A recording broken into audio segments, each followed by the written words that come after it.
Yo, what's up all the buddies? Good evening to you. Welcome to it if you've just switched on. It's 11 after 7 on a rather warm Thursday evening. It's what's today's date, by the way? It's the 19th of October 2023. I'm absolutely excited to be in your company. I'm really, I promise you, I couldn't wait to go on air, to come around and chat with you guys. Thank you so much for each and every single one of you who made the time out to listen to us this evening. My name is Uthman Solomons. I'm your host. This is the Realistic Rainbow Radio podcast. Just want to touch up on a topic or two which came to mind, and I really think it's time that we discuss it. I thought I'd bring it to the table.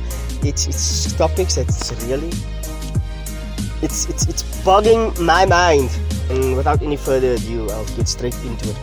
So, I've checked the news late last week. I've checked the news earlier this week.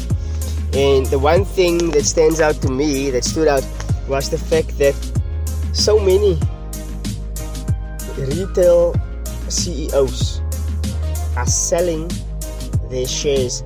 Many of the retail companies, I'm thinking of the likes of Truworths, and then also the CEO of the Shoprite Group. These people are selling their shares left, right and center. And I posted a question on one of the groups that I'm following, because I know this group is very interactive.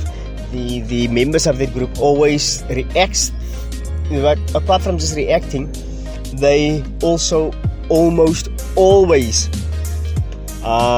send in comments about what they think is happening, or they comment on the topic of the day, or they comment on topic that's get posted in that group. So that is why I posted it over there. Just one thing I'd like to mention though, in Atlantis we do have sort of, I like to call it an official Facebook page. We do have an Atlantis Facebook page.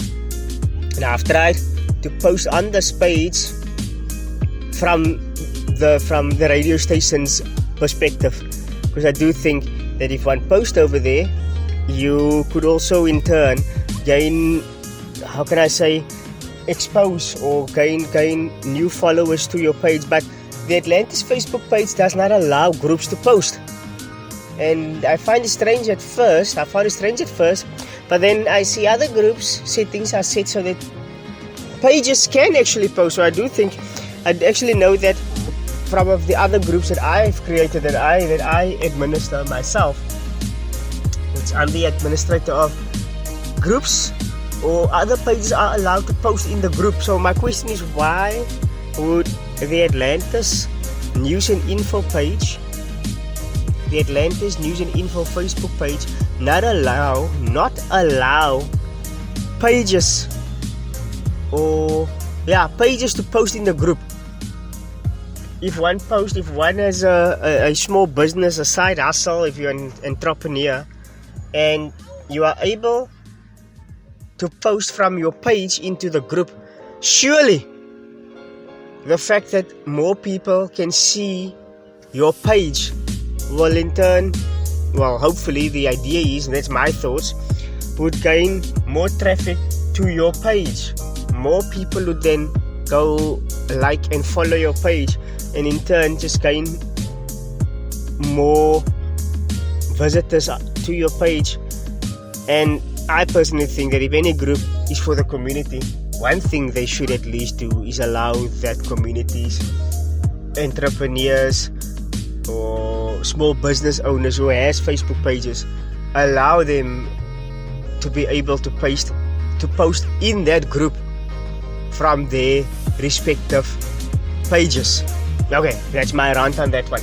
Right, so I posted in this group, asked a question, with so many CEOs selling their shares. What is there something that these guys know that we should be worried about? What is happening? Because I'm really concerned as a South African. I'm concerned with CEOs selling their shares. Now I've tried to connect to the internet now. I think my data is depleted on the phone, so I really can't see the questions, and I honestly didn't think of taking screenshots.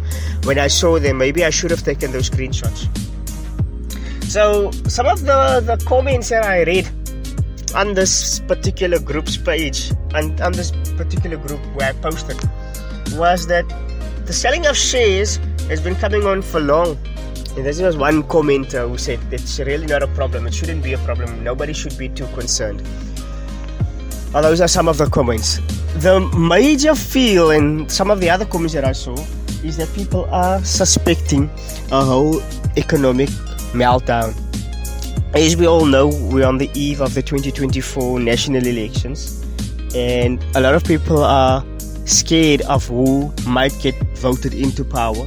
And with all new political parties comes changes on our social front and definitely on our economic front. The way people are said to do business, the way people are restricted or allowed to do business comes with a new political party, comes with a new political leader, comes with a new leadership party in the country.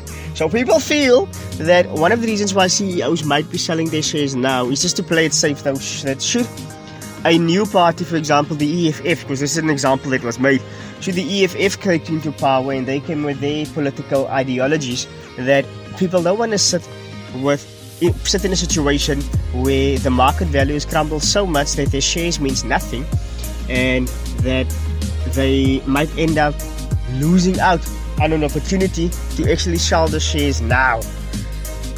Some of the other comments that I read, and I'm just trying to brainstorm now, is to think what some people might have said. Some people said that, I've touched on the fact that shares has been bought and sold for long, it shouldn't be a problem.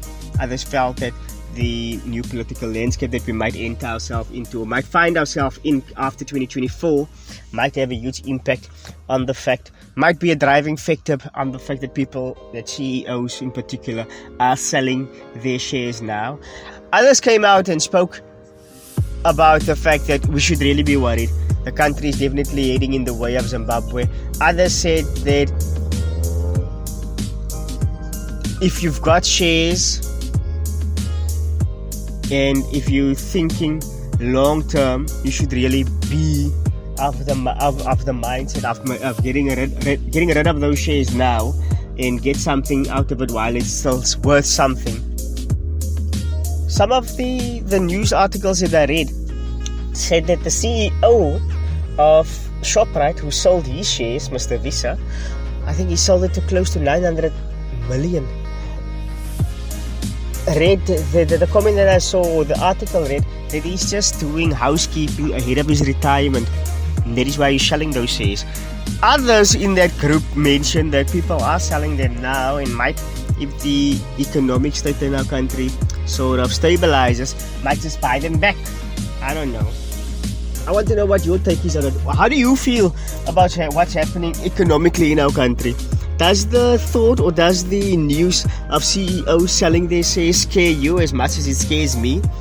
Do you think our country is in such a stable economic state where one shouldn't really be too concerned about CEOs who are actually selling their shares?